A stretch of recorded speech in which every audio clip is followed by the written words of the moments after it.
Dribbling is one of the first skills you learn when picking up the sport of basketball, and it's one of the most basic skills to play the game.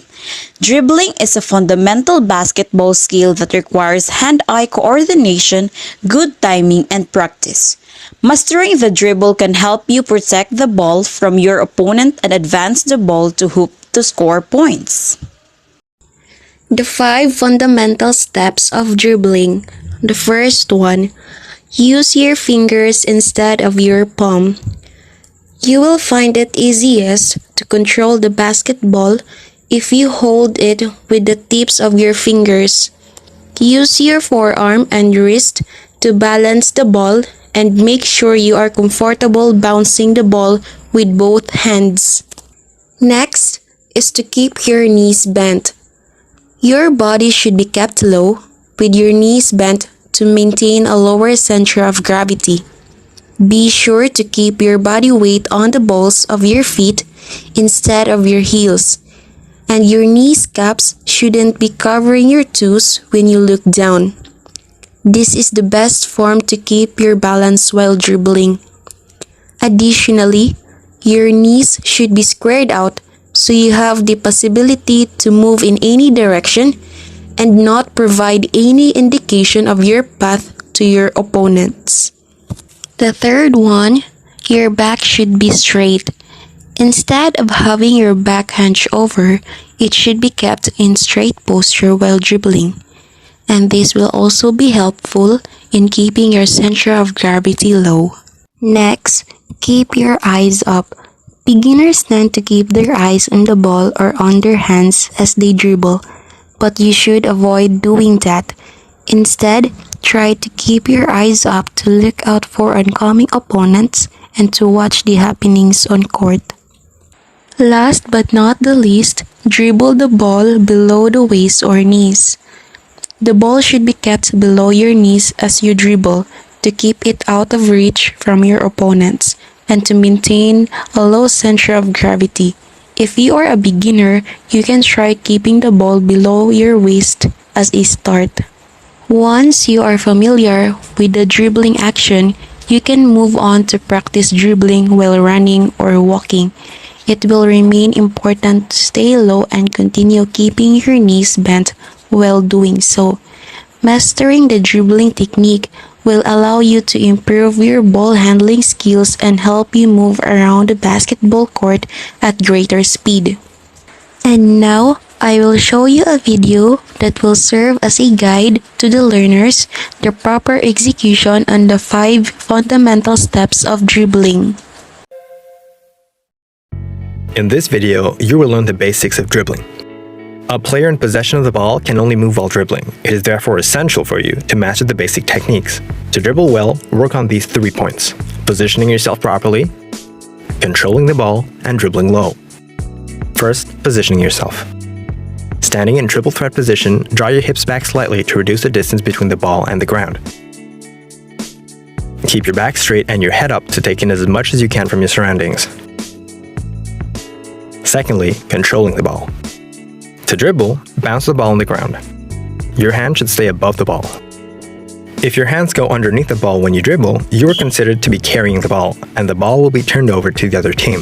Spreading your fingers, you should touch the ball with only your fingers. Do not use the palm of your hand. Remember to keep your wrist flexible. Don't hit the ball, but rather follow it as it falls. The ball will automatically bounce back at the same speed. Don't look at the ball, you should only need to feel it. To practice this, fix your eyes on a point in the distance. Thirdly, dribbling low. Never dribble higher than your hip level. Ideally, you should dribble at knee height. If your dribble is low and controlled, it will be difficult for your opponent to steal the ball from you. The higher and slower your dribble is, the more you risk losing the ball. Practice dribbling with both hands, as you won't always be able to use your dominant hand during games. To practice, try dribbling 2 balls at the same time, getting as low as possible. Over to you. Passing in basketball is the act of throwing the ball to a teammate. One player will try to pass the ball to their teammate. while the other player tries to steal the ball and take it away. We are all aware that passing the ball successfully among the players is one of the case in the basketball game. And now, let's tackle the types of passes. There are initially two types of passes. Air pass. The pass travels between players without hitting the floor. This is a kind of pass that a player can execute through air and when the player passes the ball from him to his teammate. Bounce passes. The pass is thrown to the floor so that it bounced to the intended receiver. This is a type of pass also that is used between two teammates. The ball travel from one teammate, bounce to the floor, and travel towards another teammate.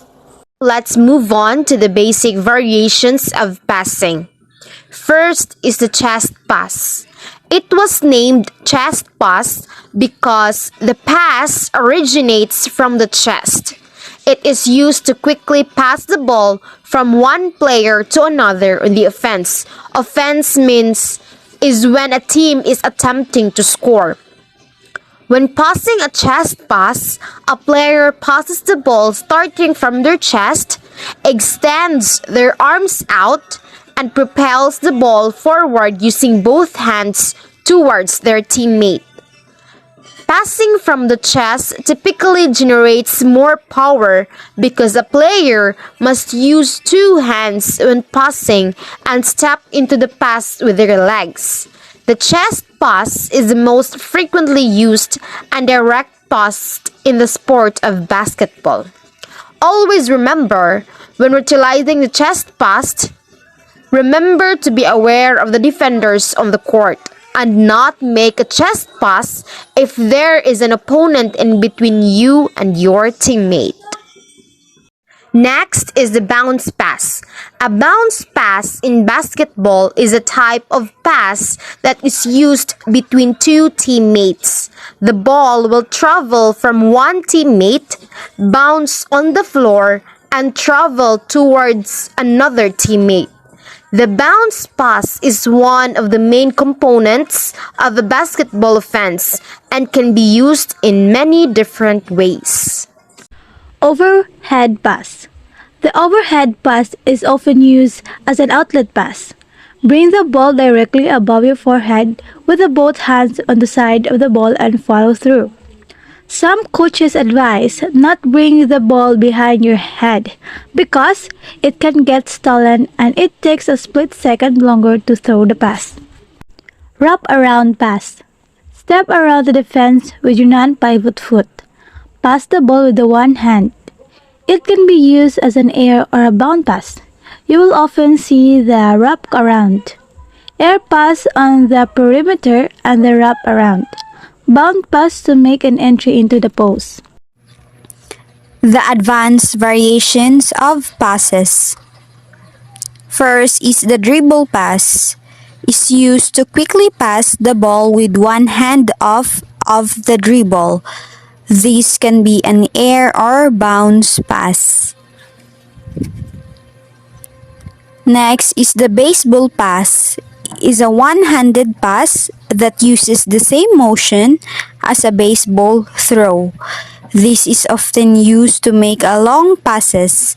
A long one-handed pass used during fast breaks.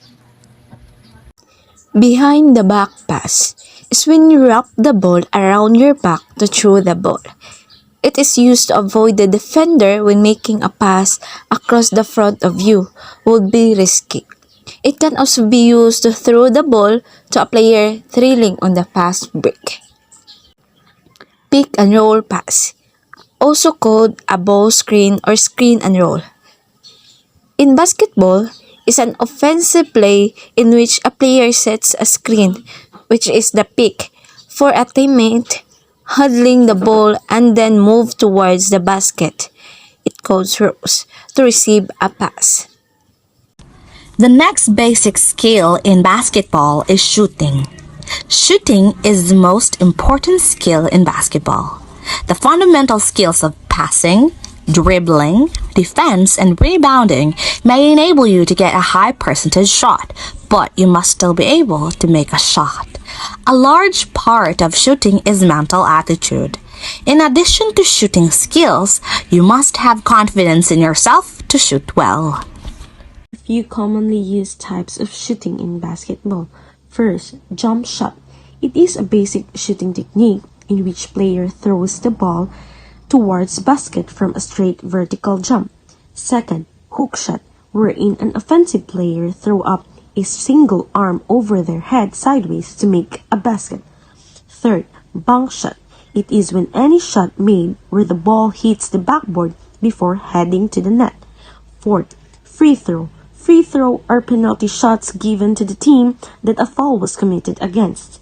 Fifth, layup. Layup is a shot near the basket, usually off the backboard. Lastly, the slam dunk. Slam dunk is a shot in which a player jumps up and forces the ball through the basket. Knowing how to shoot a basketball is the most important skills you need to play the game. You may not born with incredible height, but your ability to shoot is something you can control. With the right form and habits, you will be well ahead of the game in the sports of basketball. When it comes to playing basketball, there are no height requirements. If you have the talent playing basketball and if you know the rules of playing it, then you can play. For me, in basketball, you need to focus and you need the skills to shoot the ball. To get the school set of basketball, you need to practice and enhance your skills, especially the shooting skills. You also need to have confidence to shoot the ball.